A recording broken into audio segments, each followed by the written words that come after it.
ഓം നമോ ഭഗവതേ വാസുദേവായ. ഓം നമോ നാരായണായ നമ. എന്ന് നമ്മൾ വായിക്കുന്നത് നാരായണത്തിലെ 86-ാമത്തെ ദശകം സ്വാൽവാദി വധവും. അതിൽ കൂടെ തന്നെ ആണല്ലോ നമ്മള് ഇദ്ദേഹത്തിന്റെ വധം അവസാനമായിട്ടുള്ള ആരാ അത് മഹാഭാരത യുദ്ധവും ഈ ഭാഗത്താണ് മഹാഭാരത യുദ്ധം. അതെ, അതെ. ഭട്ടതിരിപ്പാട് ഭാഗവതത്തിൽ നിന്ന് അല്പം മാറിയിട്ട് ഇത് സംക്ഷേപമായിട്ട് മഹാഭാരതം കൂടെ നമുക്ക് ഏതാനും ശ്ലോകങ്ങളിലൂടെ വിവരിച്ചിരുന്നുണ്ട്. ഏറ്റവും പ്രസക്തമായിട്ടുള്ള അതിനകത്ത് ഭഗവത്ഗീതയുടെ ഒരൊറ്റ ശ്ലോകം കൊണ്ട് ഭഗവത്ഗീതയെ സമറൈസ് ചെയ്ത് അതിന്റെ എസൻസ് ഒട്ടും അതിന്റെ സാരാംശം ഒട്ടും വിട്ടുപോകാതെ കാണിച്ചു തരുന്ന ആ ശ്ലോകം വളരെയേറെ പ്രധാനപ്പെട്ട ഒരു അധ്യായമാണ്. നമുക്ക് രാധ പ്രാർത്ഥനയോട് നമുക്ക് ആരംഭിക്കാം. എല്ലാം നമുക്ക് മ്യൂട്ട് ചെയ്യാം. ഓം ഗുരുഭ്യോ നമഃ. ക്ഷീരോദന്വത്പ്രദേശേ ശുചിമണിവിലസത്സൈകതേ മൗക്തികാനാം മാലാക്ലുപ്താസനസ്തസ്ഫടികമണിനിഭൈः മൗക്തികൈർമണ്ഡിതാംഗ ശുഭ്രൈരഭ്രൈരദഭ്രൈരുപരി വിരചിതൈः മുക്തപീയൂഷവർഷൈः ആനന്ദേന പുനീയാദരിനളിനഗദാ ശംഖപാണിർമുകുന്ദ. ക്ഷീരസാഗരതീരേ രത്നങ്ങൾ പ്രോജ്വലിക്കും സ്നിഗ്ധം വെൺമണൽ തിട്ടമേൽ തിളങ്ങും വെള്ളപ്പവിഴമാലകൾ ചാർത്തി നിൽക്കുന്നു വിഷ്ണു ഭഗവാൻ. ശുഭ്രമാം മേഘക്കൂട്ടങ്ങൾ തീർത്തു മുകളിൽ കമാനം പൊഴിഞ്ഞു അമൃതമഴ നിൽക്കുന്നു ശംഖചക്രഗദാ പങ്കജധാരിയായി ആനന്ദമുക്തിസ്വരൂപൻ ശ്രീമുകുന്ദൻ.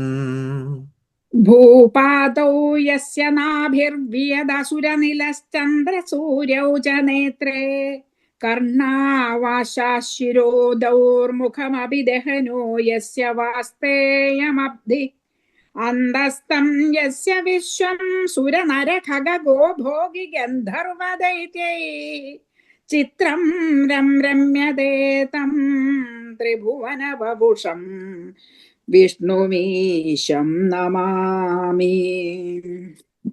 ഭഗവൻ നിൻ പാദങ്ങൾ ഭൂമി, ആകാശം നിന്റെ നാഭി, ശ്വാസമോ വായുവത്രേ, ശിരസ്സോ ദേവലോകം.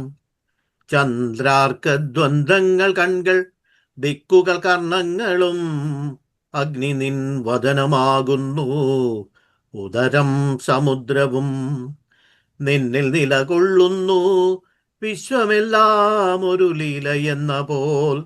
ദേവമാനുഷ ഖഗോരക പശുഗന്ധർവ ദൈത്യാദികൾക്കും വിളയാടാനുയിരുമിടവും കനിഞ്ഞേകിയോനെ കൈതൊഴാം. ത്രിലോകമൂർത്തിയായി വിശ്വം ദേഹമാക്കിയ വിഷ്ണുവേ ഹരി ഓം. ഓം ഗം ഗണപതയേ നമഃ.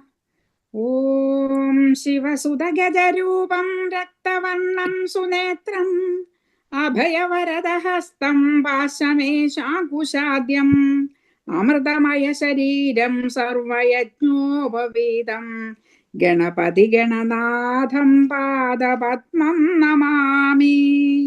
ഓം സംസരസ്വത്യേ നമഃ.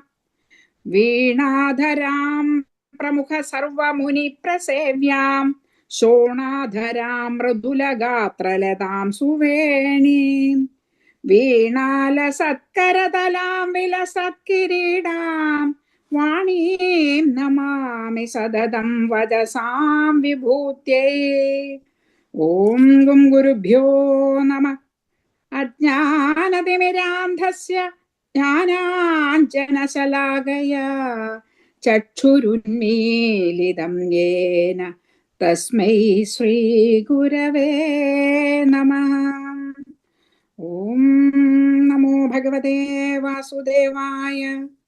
ഓം ഭുല്ലീന്ദീവരകാന്തിമിന്ദുമദനം ബർഹാവതം സപ്രിയം ശ്രീവത്സാംഗമുദാര കൗസ്തുഭതരം പീതാംബരം സുന്ദരം ഗോപീനാം നയനോൽപലാർച്ചിതതനും ഗോപസംഘാവൃതം ഗോവിന്ദം കളവേണുവാദനപരം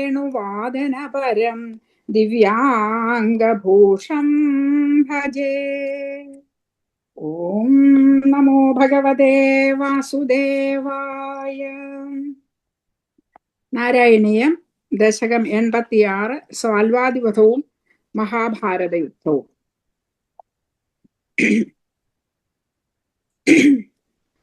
സാൽവോ ഭൈഷ്മീ വിവാഹേ യദുബല വിജിതശ്ചന്ദ്രചൂടാത് വിമാനം വിന്ദൻ സൗഭം സമായി ത്വയി വസതി കുരൂം സ്ത്വത്പുരീം അഭ്യഭാംക്ഷീത് പ്രദ്യുമ്നസ്തം നിരുന്ധൻ നിഖില യദുഭടൈർനഗ്രഹീദുഗ്രവീര്യം തസ്യാമാത്യം ദ്യുമന്തം വ്യജനി ച സമരഃ സപ്തവിംശത്യഹാന്തഃ. രുക്മിണിയെ അവിടുന്നപഹരിച്ചു പാണിഗ്രഹണം ചെയ്യവേ മായാവിദ്യയിൽ വീരനാം സാൽവനെ തോൽപ്പിച്ചു യാദവപ്പട. അതിനു പ്രതികാരം ചെയ്യാൻ തീവ്രമാം തപം ചെയ്തു പ്രീതനാക്കി ചന്ദ്രചൂടനിൽ നിന്നു സാൽവൻ നേടി സൗഭം ഒരു വിമാനമതിവിശിഷ്ടം. രാജസൂയത്തിനായ വിടുന്നിന്ദ്രപ്രസ്ഥത്തിൽ വാഴുന്ന കാലമയാൾ ദ്വാരകയെ ആക്രമിച്ചു നശിപ്പിച്ചു ജനദ്രോഹവും ചെയ്യവേ പ്രദ്യുമ്നൻ യാദവ സൈന്യം നയിച്ചു സാൽവനെ എതിർത്തവന്റെ മന്ത്രിയാം ദ്യുമന്തനെ വധിച്ചു. ആ യുദ്ധം 27 ദിവസം നീണ്ടുനിന്നു. താവത്വം രാമശാലീ ത്വരിതമുപഗതഃ ഖണ്ഡിതപ്രായ സൈന്യം സൗഭേശം തം ഞരുന്ധാസ ചകില ഗദയാ ശാർഗമഭ്രംശയത്തെ മായാദാതം വ്യഹിംസീദപി തവ പുരതസ്തത്വയാ ഭീക്ഷണാർത്ഥം നാജ്ഞായീത്യാഹുരേഗേ തദിദമവമദം വ്യാസ ഏവ ന്യഷേധീത്. ബലരാമനുമങ്ങും പെട്ടെന്നു ദ്വാരകയിലെത്തി സൗഭത്തിലിരുന്നു പൊരുതും സാൽവന്റെ പാതി നശിച്ചിരുന്നതാം സൈന്യത്തെ എതിരിട്ടു. ഗദയാൽ സാൽവനവിടുത്തെ പള്ളിവിൽ സാർഗം തട്ടിത്താഴയിട്ടു. മായാവിദ്യയാൽ അവൻ പിന്നെ വ്യാജവാസുദേവരൂപമുണ്ടാക്കി അതിനെ വധിച്ചു. മായാതീതനാം ഭവാനെപ്പോലും അല്പനേരമക്കാഴ്ച കബളിപ്പിച്ചുവെന്നു പറയുന്നു ചിലരെന്നാൽ സർവജ്ഞൻ വ്യാസനതു സമ്മതിക്കുന്നതില്ല. ക്ഷിപ്ത്വാ സൗഭം ഗദാചൂർണിതമുദകനിധൗ മംശു സാൽവേപി ചക്രേണോത്കൃത്തെ ദന്തവക്ത്ര പ്രസഭമഭിപതന്നഭ്യമുഞ്ചത് ഗദാം തേ കൗമോദക്യാഹദോസാവപി സുഹൃതനിധിശ്ചൈദ്യവത് പ്രാപദൈക്യം സർവേഷാമേഷ പൂർവം ത്വയി ധൃതമനസാം മോക്ഷണാർത്ഥോ വദാരഃ. സാൽവന്റെ സൗഭവവിടുന്നു ഗദ കൊണ്ടടിച്ചു പൊടിയാക്കി കടലിലിട്ടു. സുദർശന ചക്രത്താൽ അവന്റെ തലയറുത്തു നിൽക്കവേ ദന്തവക്ത്രനങ്ങേക്കു നേരെ ഗദാപ്രയോഗവും ചെയ്തു. അവിടുന്നവനെ ഗൗമേതകിയാം ഗദയാലടിച്ചു കൊന്നു. പൂർവ പുണ്യശാലിയാം ദന്തവക്ത്രനുമങ്ങേ കൈകളാൽ കൊല്ലപ്പെട്ട ശിശുപാലനെപ്പോലങ്ങിൽ ചേർന്നു സായുജ്യമുക്തി അടഞ്ഞുവല്ലോ. ഏവമങ്ങയെ ഏതുവിധത്തിലും സദാ ധ്യാനിക്കുന്നവർക്ക് മോക്ഷം നൽകുവാനല്ലയോ ഭഗവാനെ അവിടുത്തെ ഈ ദിവ്യകൃഷ്ണാവതാരം. त्वय्यायातेऽथ जाते किल कुरु सदसिद्युतके संयतायाः क्रन्दन्त्यायाज्ञसेन्याः सकरुणमगृधाश्चेलमालामनन्दाम् अन्नान्तप्राप्त सर्वांशजमुनिचकितद्रौपदी चिन्तितोऽध प्राप्तशाकान्नमश्नन् मुनिगणमगृथाः തൃപ്തിമന്ദം വനാന്തേ. ദ്വാരകയിലേക്കങ്ങു മടങ്ങിപ്പോകവേ ഇന്ദ്രപ്രസ്ഥത്തിൽ കള്ളച്ചൂതു കളിച്ചു ജയിച്ച കൗരവർ ദ്രൗപദിയെ മുടി പിടിച്ചു വലിച്ചു സഭയിൽ കൊണ്ടുവന്നു വസ്ത്രാക്ഷേപം ചെയ്യുന്ന നേരം അങ്ങയെ വിളിച്ചു കരഞ്ഞ ഭക്തയെ രക്ഷിക്കാൻ അവിടുന്ന് കൃപാലുവായി അന്തമില്ലാത്രത്ത നീളം വസ്ത്രമെത്തിച്ചു മായയാ പിന്നെ പരാജിതരാം പാണ്ഡവർ വനവാസം ചെയ്യും കാലം ക്ഷിപ്രകോപിയാം ദുർവാസാവതിഥിയായെത്തവേ ദ്രൗപദി ശാപഭയത്താൽ അങ്ങയെ ധ്യാനിച്ചപ്പോൾ അവിടുന്നെത്തി രക്ഷയ്ക്കായി കാട്ടിലാക്കുടിലിൽ ചെന്നങ്ങു പാത്രത്തിൽ ബാക്കി വന്നതാം ഇലക്കറി കഴിക്കവേ ദുർവാസാവും കൂട്ടരും പശിയടങ്ങി സംതൃപ്തരായി.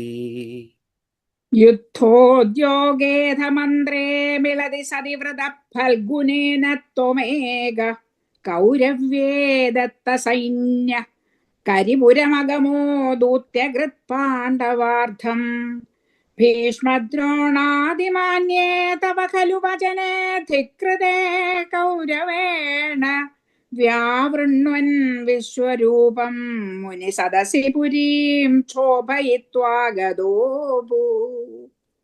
കുരുക്ഷേത്രയുദ്ധത്തിനായി കൗരവരും പാണ്ഡവരും തയ്യാറെടുക്കുമ്പോൾ അർജുനൻ അങ്ങയെ മാത്രമേ തൻ തുണയ്ക്കായി അഭ്യർത്ഥിച്ചതുള്ളൂ. ദുര്യോധനു കിട്ടി സർവസൈന്യങ്ങളെയും. പിന്നീട് അവിടുന്നു പാണ്ഡവദൂതുമായി ഹസ്തിനപുരിയിൽ പോയി ന്യായം പറഞ്ഞതെല്ലാം ഭീഷ്മദ്രോണാദികൾ കേട്ടു ബഹുമാനപൂർവമെന്നാൽ അതെല്ലാം തീരെ നിരാകരിച്ചു ദുര്യോധനൻ. അവിടുന്നപ്പോൾ വിശ്വരൂപത്തെ കാട്ടി ഹസ്തിനപുരിയെ ഭയചകിതമാക്കി പിന്നെ ദ്വാരകാപുരിയിൽ മടങ്ങിയെത്തി. ജിഷ്ണോസ്ത്വം കൃഷ്ണസൂത ഖലു സമരമുഖേ ബന്ധുഘാതേ ദയാലും ഖിന്നം തം വീക്ഷ്യ വീരം കിമിതമയി സഖേ നിത്യയേകോയമാത്മാ കോ വധ്യ കോത്ര ഹന്താ തദിഹ വധഭിയം പ്രോത്സ്യമയ്യർപ്പിതാത്മാ ധർമ്മ്യം യുദ്ധം ചരേതി പ്രകൃതിമനയഥാ ദർശയൻ വിശ്വരൂപം. ഹരി ഓം. 86 ഭഗവത്ഗീതയുടെ ചുരുക്കം ആണ്. യുദ്ധത്തിലങ്ങു പാർത്ഥന്നു തേരാളിയായി വന്നു.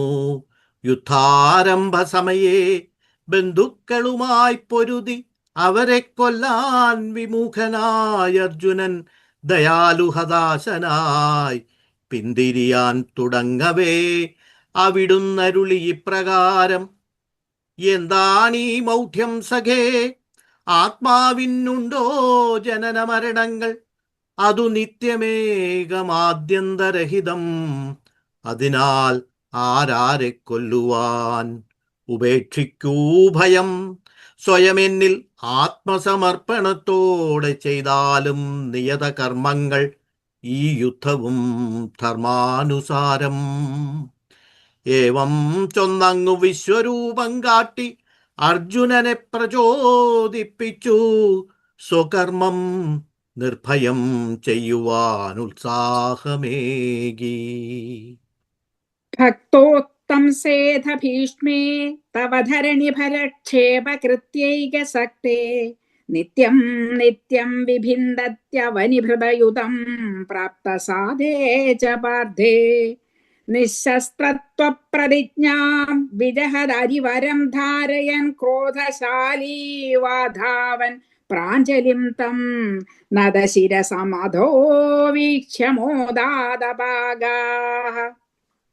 യുദ്ധത്തിലങ്ങേ ഭക്തോത്തമനാം ഭീക്ഷ്മരേഖനായി നിത്യം 10,000-ലേറെ യോദ്ധാക്കളെ ഭൂഭാരം കുറയ്ക്കുവാനായി കൊന്നുകൊണ്ടേയിരുന്നു. യുദ്ധത്തിൽ പാർത്ഥൻ ക്ഷീണിച്ചവശനായതിനാൽ താൻ ആയുധമെടുക്കുകയില്ല യുദ്ധത്തിലെന്നതാം ശപഥം തെറ്റിച്ചു ഭവാൻ ചക്രായുധമെടുത്ത് കോപഭാവത്തിൽ ഭീക്ഷ്മരെ വധിക്കാൻ കുതിച്ചെത്തിയല്ലോ. എന്നാൽ തൻ തലതാഴ്ത്തി ഭീക്ഷ്മർ കൈകൂപ്പി അങ്ങയെ നമസ്കരിക്കവേ ഭക്താഭീഷ്ടസിദ്ധിയിൽ സന്തുഷ്ടനായങ്ങാ വധശ്രമം ഉപേക്ഷിച്ചു പിന്തിരിഞ്ഞു. യുദ്ധേ ദ്രോണസ്യ ഹസ്തിസ്ഥിരരണഭഗദത്തേരിതം വൈഷ്ണവാസ്ത്രം വക്ഷസ്യാധത്ത ചക്രസ്ഥഗിതരവി മഹാപ്രാർദയത് സിന്ധുരാജം. നാഗാസ്ത്രേ കർണമുക്തേ ക്ഷിതിമവനമയൻ കേവലം കൃത്തമൗലിം തത്രാപി പാർത്ഥം കിമിവ നഹി ഭവാൻ പാണ്ഡവാനാമകാർഷീത്. ദ്രോണൻ കൗരവസേനാപതിയായുള്ള യുദ്ധത്തിൽ ഭഗദത്തൻ ആനപ്പുറത്തു നിന്നും വൈഷ്ണവാസ്ത്രമെയ്യവേ ഭവാനതു നെഞ്ചിലേറ്റു വാങ്ങിയതൊരലങ്കാരമാക്കി വച്ചു അർജുനനെ രക്ഷിക്കയും ചെയ്തു. പിന്നെ അങ്ങാദിത്യനെ ചക്രത്താൽ മറച്ചപ്പോൾ അർജുനൻ സിന്ധുരാജൻ ജയദ്രഥനെ വധിച്ചു അയത്നം. കർണൻ നാഗാസ്ത്രമെയ്തപ്പോൾ അങ്ങ് നിലം പെരുവിരൽ കൊണ്ടമർത്തിത്താഴ്ത്തി തേരിൽ നിൽക്കും അർജുന കിരീടത്തിൻ മുകളറ്റം മാത്രം അസ്ത്രം കൊണ്ടു മുറിയും വിധമാക്കി തീർത്തു. വീണ്ടും പാർത്ഥനെ രക്ഷിച്ചു. എന്തെല്ലാം ചെയ്തില്ലയങ്ങിനെ പാണ്ഡവരക്ഷയ്ക്കായി.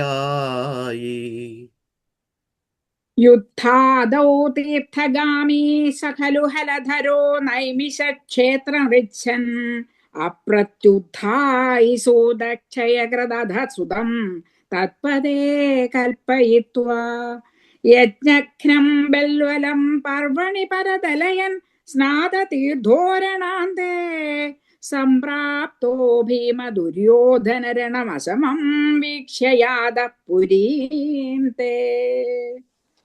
യുദ്ധാരംഭത്തിനു മുൻപേ ബലരാമൻ പുണ്യതീർത്ഥങ്ങളിൽ യാത്രയ്ക്കായി പുറപ്പെട്ടു നൈമിഷാരണ്യത്തിലെത്തവേ കഥ പറഞ്ഞിരിക്കും നേരം തന്നെ മാനിച്ചെഴുന്നേൽക്കാതിരുന്ന സൂതനെ കൊന്നു തൽസ്ഥാനത്തവന്റെ പുത്രനെ നിയോഗിച്ചു.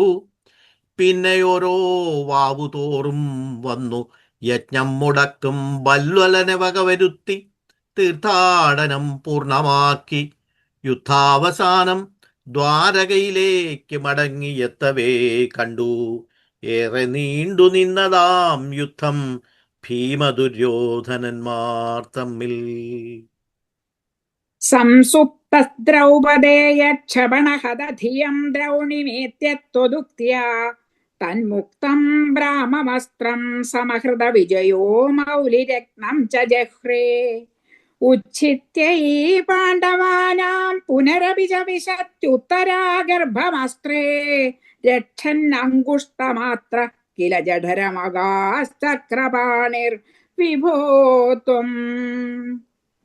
ദ്രോണപുത്രൻ ദുഷ്ടബുദ്ധിയാം അശ്വത്ഥാമാവു കൊന്നു ദ്രൗപദീ സുതരെ ധൃഷ്ടദ്യുമ്നനെയും നിദ്രാവേളയിൽ.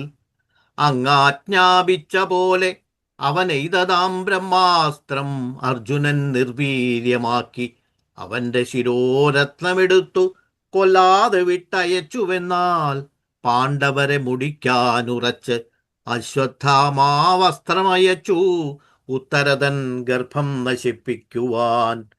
അപ്പോൾ ഭഗവാനാ ഭ്രൂണം രക്ഷിക്കുവാനായി പെരുവിരൽ വലിപ്പത്തിൽ ചക്രപാണിയായെത്തി ജഠരത്തിനുള്ളിൽ. ധർമ്മൗഖം ധർമ്മസൂനോരഭിദധദഖിലം ഛന്ദമൃത്യുഃ സ ഭീഷ്മസ്ത്വാം പശ്യൻ ഭക്തിഭൂമ്നൈവ ഹി സപദി യയൗ നിഷ്കളബ്രഹ്മഭൂയം സംയാജ്യാധാശ്വമേധൈസ്ത്രിഭിരതിമഹിതൈർധർമ്മജം പൂർണ്ണകാമം സംപ്രാപ്തോ ദ്വാരകാം ത്വം പവനപുരപദേ പാഹി മാം സർവരോഗാദ്. സർവത്ര ഗോവിന്ദനാമ സങ്കീർത്തനം. ഗോവിന്ദ ഗോവിന്ദ. സ്വച്ഛന്ദ മൃത്യുവാം ഭീക്ഷ്മ പിതാമഹൻ ധർമ്മപുത്രനായി വിവിധങ്ങളാം ധർമ്മങ്ങളെപ്പറ്റി ഉപദേശം നൽകി. ഭക്ത്യാതിരേകം പൂണ്ട ഭീഷ്മർ അവിടുത്തെ മഹാവിഷ്ണുവായി നേരെ മുന്നിൽ കണ്ടു പ്രാപിച്ചു നിഷ്കളമാം ബ്രഹ്മപദം. ദ്വാരകയിലേക്കു മടങ്ങും മുൻപങ്ങ് ധർമ്മജനെ കൊണ്ടതിമഹത്താം 3 അശ്വമേധയാഗങ്ങൾ നടത്തിച്ച് എല്ലാ അഭിലാഷങ്ങളും തീർത്തയാളെ പൂർണ്ണകാമനാക്കിയ ഗുരുവായൂരപ്പ, രോഗങ്ങളിൽ നിന്നെന്നെ രക്ഷിക്കണേ. എല്ലാ അഭിലാഷങ്ങളും തീർത്തയാളെ പൂർണ്ണകാമനാക്കിയ ഗുരുവായൂരപ്പ, രോഗങ്ങളിൽ നിന്നെന്നെ രക്ഷിക്കണേ. ഹരി ഓം ശ്രീ ഗുരുഭ്യോ നമഃ. ഹരി ഓം ശ്രീ ഗുരുഭ്യോ നമഃ. ഈ 86-ാം ദശകം പലതരത്തിലും നമുക്ക് വളരെ പ്രാധാന്യമായിട്ട് നമ്മൾ ഓർത്തിരിക്കേണ്ടതാണ്. ഇതിലെ ഓരോ 11 ശ്ലോകങ്ങളുള്ള ഈ ദശകത്തിലെ ഓരോ ശ്ലോകവും വളരെയേറെ വിവരിച്ച് മനസ്സിലാക്കേണ്ടതാണ്. ആ വിവരണത്തിനുള്ള സംക്ഷിപ്തമായിട്ടുള്ള ഒരു അറിവ് നമുക്ക് ഈ വ്യാഖ്യാനത്തിലൂടെ നമുക്ക് കിട്ടുന്നുണ്ട്. ഒരു 4-5 ശ്ലോകങ്ങൾ കൊണ്ടാണ് മഹാഭാരതം മുഴുവനും ഭട്ടതിരിപ്പാട് നമുക്ക് സംക്ഷേപമായിട്ട് പറഞ്ഞു തരുന്നത്. ഏറ്റവും പ്രധാനമായിട്ടുള്ള ഗീതയെ സുഖു പറഞ്ഞ പോലെ 86-ാം ദശകത്തിലെ 6-ാമത്തെയോ 7-ാമത്തെയോ ശ്ലോകമാണെന്ന് തോന്നുന്നു. ആ ഭഗവത്ഗീതയെ പറ്റി പറയുന്നുള്ള ഏതാണ് സുഖു? അത് വേണമെങ്കിൽ ഞാൻ ഒന്നുകൂടെ ഒന്ന് വായിക്കാം. അത് എനിക്ക് ഇഷ്ടപ്പെട്ട ഒരു വളരെ പ്രസക്തമായിട്ടുള്ള. ജിഷ്ണോസ്ത്വം കൃഷ്ണസൂത ഖലു സമരമുഖേ ബന്ധുഖാദേ ദയാലും ഖിന്നം തം വീക്ഷ്യ വീരം കിമിതമൈ സഖേ നിത്യ ഏകോയമാത്മാ കോ വധ്യ കോത്ര ഹന്താ തദിഹ വധപിയം പ്രോജ്യ മയ്യർപ്പിതാത്മാ ധർമ്മ്യം യുദ്ധം ചരേതി പ്രകൃതിമനയഥാ ദർശയൻ വിശ്വരൂപം. യുദ്ധത്തിലങ്ങു പാർത്ഥന്നു തേരാളിയായി വന്നു. യുദ്ധാരംഭ സമയേ ബന്ധുക്കളുമായി പൊരുതി അവരെ കൊല്ലാൻ വിമുഖനായ അർജുനൻ ദയാലു ഹതാശനായി പിന്തിരിയാൻ തുടങ്ങവേ അവിടുന്നരുളി ഇപ്രകാരം: എന്താണീ മൗഢ്യം സഖേ, ആത്മാവിനുണ്ടോ ജനന മരണങ്ങൾ? അതു നിത്യമേകമാദ്യന്തരഹിതം. അതിനാൽ ആരാരെ കൊല്ലുവാൻ ഉപേക്ഷിക്കൂ ഭയം. സ്വയം എന്നിൽ ആത്മസമർപ്പണത്തോടെ ചെയ്താലും നിയത കർമ്മങ്ങൾ ഈ യുദ്ധവും ധർമാനുസാരം. ഏവം ചൊന്നങ്ങു വിശ്വരൂപം കാട്ടി അർജുനനെ പ്രചോദിപ്പിച്ചു സ്വകർമ്മം നിർഭയം ചെയ്യുവാൻ ഉത്സാഹമേകി. അതുപോലെ ഭഗവാൻ മോക്ഷം കൊടുക്കുന്ന, ഭഗവാന്റെ കൈകൊണ്ട് തന്നെ മരിക്കാൻ ഇടയാകുന്ന അവസാനം ഒരു അസുരനായ വ്യക്തിയാണ് വക്രാസുരൻ. അതോടുകൂടി ഭഗവാൻ എല്ലാവർക്കും മോക്ഷം കൊടുത്തു കഴിഞ്ഞു, അല്ലേ? ദന്തവക്രൻ. ഞാൻ ആ പേര് എപ്പോഴും മറക്കുന്നു. ദന്തവക്രൻ. ഞാനെന്ന ഒരു എക്സർസൈസ് എന്ന നിലയിൽ എത്ര പേരെ ഭഗവാന്റെ ഈ അവതാരത്തിൽ മോക്ഷം കൊടുക്കാൻ ഇടയായെന്ന് പൂതനാമോക്ഷം തൊട്ട് ഒന്ന് എണ്ണി നോക്കി. എനിക്ക് ഒരു 25 പേരെ ഞാൻ കൗണ്ട് ചെയ്ത് എടുക്കുകയുണ്ടായിട്ടുണ്ട് ഈ നമ്മുടെ നാരായണീയത്തിൽ നിന്ന് തന്നെ. അത് പ്രസക്തമായിട്ടുള്ള കാര്യമാണ്. എന്നിരുന്നാലും ഞാൻ പറഞ്ഞു എന്നുള്ളതേ ഉള്ളൂ. മറ്റൊന്ന്, ഭഗവാനാണോ ഭക്തനാണോ കൂടുതൽ പ്രാധാന്യം എന്നുള്ളത് നമ്മൾ ആ ഭീഷ്മരെ പറ്റി പറയുന്ന ആ ഒറ്റ ശ്ലോകത്തിൽ നമ്മൾ കാണാനിടയാകുന്നു.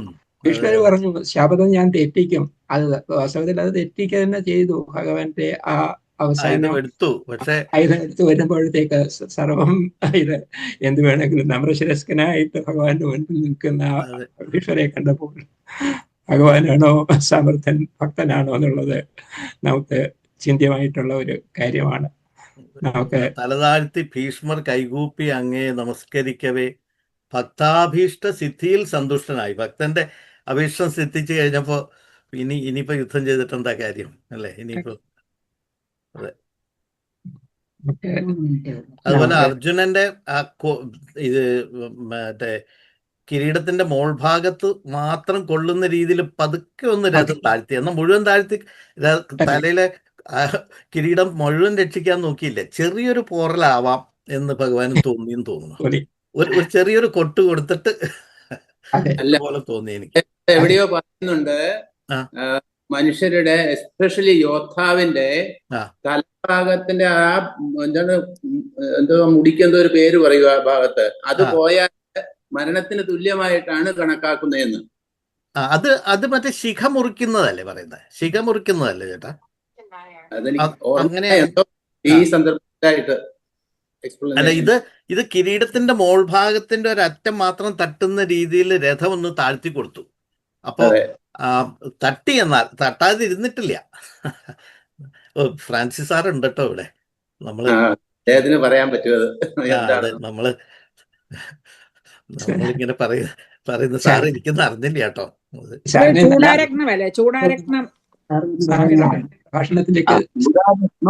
അദ്ദേഹം പറഞ്ഞ ശിഖ തന്നെയാ.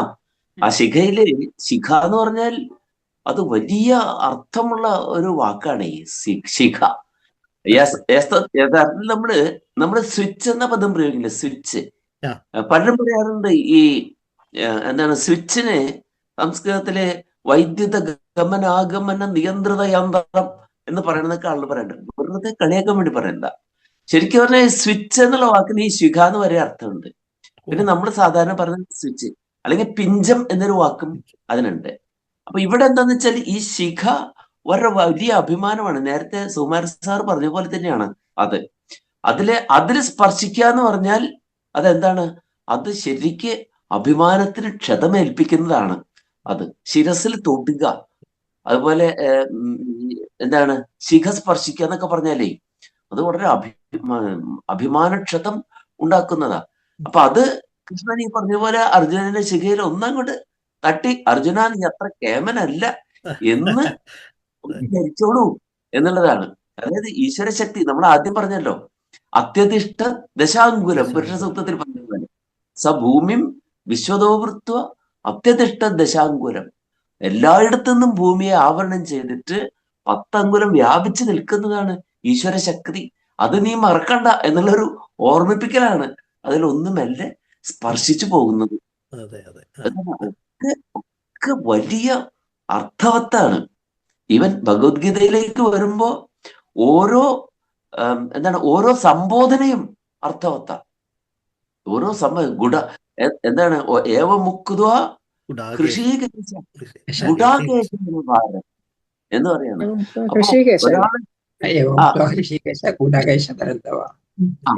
അപ്പൊ ഹൃഷീകങ്ങൾക്ക് ഈശനാണ് ഒരാള് ഗുഡാകങ്ങൾക്ക് ഈശനാണ്. അപ്പൊ സമ്പൂർണമായിട്ടും ഇന്ദ്രിയങ്ങൾക്ക് മുകളിൽ ആധിപത്യം ഉള്ളത് ആർക്കാണ്? ഹൃഷീകേശനാണ്, അതായത് ഭഗവാനാണ് അതുള്ളത്. അപ്പൊ നിനക്ക് എന്തുണ്ടാവും? ഇന്ദ്രിയങ്ങൾ പൂർണ്ണമായിട്ടും നിയന്ത്രണത്തിലല്ല, അതുകൊണ്ടുള്ള ചാഞ്ചല്യങ്ങളും നിനക്ക് ഉണ്ടാകും. അതുകൊണ്ടാണ്. പക്ഷെ ഭഗവാനെ സംബന്ധിച്ചിടത്തോളം അതില്ല. ഇതിനും അപ്പുറം 10 അങ്കുലം അത് വ്യാപിച്ചു നിൽക്കുന്നുണ്ട്. അപ്പൊ ആ ചെറിയ ആ പരിമിതിയെ കാണിക്കുന്നതാണ് ആ ശിഖയിലൊരു സ്പർശം, ചെറിയ കിരീടത്തിലൊരു ചെറിയ സ്പർശം എന്ന് പറയുന്നത്. ഒക്കെ അർത്ഥവത്ത, അതായത് പ്രതീക ജഡിലമാണ് ഈ നമ്മുടെ ഈ ഇതിഹാസങ്ങളും പുരാണങ്ങളും മുഴുവൻ. അപ്പൊ ആ പ്രതീകങ്ങൾ എടുത്തപ്പോ ഭഗവാൻ ഗോപികമാരുടെ വസ്ത്രം എടുത്തുകൊണ്ടുപോയി എന്ന് പറയുമ്പോ എന്തിനാണ് ഇങ്ങനെ ഗോപികമാരുടെ ശരീരം കാണേണ്ട ആവശ്യം അദ്ദേഹത്തിനുണ്ടോ? ഭഗവാൻ വസ്ത്രത്തെ അപഹരിക്കുന്നവനാണ്. വസ്ത്രം എന്ന് പറഞ്ഞാൽ നമ്മുടെ ശരീരം എന്താണ് വാസാംസി ജീർണാനി യഥാവിഹായ എന്ന് പറഞ്ഞാൽ നമ്മുടെ ശരീരം ഒരു വാസസ്സാണ്, വസ്ത്രമാണ്. അതിനെ ഇല്ലാതാക്കുന്നവനാണ് ഭഗവാൻ. ആ സൂചന മാത്രമേ അവിടെ ഉള്ളൂ. അതുകൊണ്ടാണ് നമ്മുടെ ക്ഷേത്രങ്ങളിലൊക്കെ പോകുമ്പോൾ കഴിയുന്നതും നമ്മൾ എന്താണ് വസ്ത്രമില്ലാതെയാണ് നമ്മൾ ക്ഷേത്രത്തിലേക്ക് പോകുന്നത്. പക്ഷെ എന്നാലോ നമ്മളൊക്കെ മാനുഷികമായ പരിമിതികൾ ഉള്ളവരാണ്. അപ്പൊ നമുക്ക് ഈ പറയുന്ന പോലെ അർജുനന് ഉണ്ടായ മനഃശാഞ്ചല്യം പോലെ നമുക്കൊക്കെ മനഃശാഞ്ചല്യം ഉണ്ടാകും. അതുകൊണ്ട് എന്ത് ചെയ്യണം? അങ്കനമാര് അവരുടെ അംഗങ്ങളെ മറയ്ക്കട്ടെ. കാരണം എന്താണ്, അതല്ലാത്തവർക്ക് അവിടെ അവർക്ക് നിൽക്കാൻ കഴിയില്ല. അത്ര തന്നെ ശരിക്കും ഇപ്പൊ രാധാമണി മാഡം കേൾക്കെ തന്നെ നമുക്ക് പറയാമല്ലോ, അതൊരു വസ്തുതയല്ലേ, ഒരു വസ്തുതയാണ്. അവർക്ക് അത് എന്ത് ചെയ്യാൻ കഴിയില്ല, അവർക്ക് നിൽക്കാൻ കഴിയില്ല എന്നുള്ളത് തന്നെയാണ്. അതാണ് ബ്രഹ്മാവിന്റെ കാര്യത്തിലും പറയുന്നത്. ബ്രഹ്മാവ് സരസ്വതി ദേവിയെ സൃഷ്ടിച്ചപ്പോ ആ അഴക് കാണാനിടയായപ്പോ മനഃശാഞ്ചല്യം ഉണ്ടായി. സന്ധ്യയെ സൃഷ്ടിച്ചപ്പോഴും അത് തന്നെ ഉണ്ടായി. അങ്ങനെ പോയിട്ടാണ് നമ്മുടെ മൃഗശീർഷം മുതലായിട്ടുള്ള നക്ഷത്രമൊക്കെ ഉണ്ടായിട്ടുള്ളത്. മൃഗശീർഷം അല്ലെ, ബ്രഹ്മാവ് മൃഗത്തിന്റെ രൂപത്തിൽ ഓടിയപ്പോഴാണ്. അത്രയും ചെയ്തു കഴിഞ്ഞപ്പോഴാണ് രക്ഷയിലാണ്ടപ്പോ ശിവൻ എന്ത് ചെയ്ത് ആ ശിരസം അങ്ങോട്ട് ഛേദിച്ചു കളഞ്ഞു. അതാണ് മാർഗഴി നക്ഷത്രം, മൃഗശീർഷം എന്നുള്ള നക്ഷത്രമായിട്ട് മാറിയത്. അപ്പോ ആലോചിച്ച് നോക്കുക, പിതാവിന് പോലും എന്തുണ്ടാകാം, മനഃശാഞ്ചല്യം ഉണ്ടാകാം. കാരണം അത് പ്രകൃതി ദത്തമായ ശരീരം നമുക്കുണ്ട്. ശരീരം വിശരണം ചെയ്യപ്പെടുന്ന ശരീരം, ശീര്യത്താവുന്നതാണ് ശരീരം. ശീര്യത്താവുക എന്ന് പറഞ്ഞാൽ എന്താണ്? ഗെറ്റിംഗ് ഡീകമ്പോസിഷൻ വരുന്നതാണ് ശീര്യത്താവുക എന്ന് പറയുന്നത്. അതാണ് ശരീരം. ഇത് അഴുകിപ്പോവാനുള്ളതാ. അപ്പൊ ആ പദം പ്രയോഗിക്കുമ്പോ എന്തുണ്ട്, ഇത് അഴുകിപ്പോകുന്നതാണ് എന്ന അർത്ഥമുള്ള ഒരു പദം പ്രയോഗിക്കുമ്പോ അത് എങ്ങനെയായിരിക്കണം? It must be necessarily in contrast with something immortal.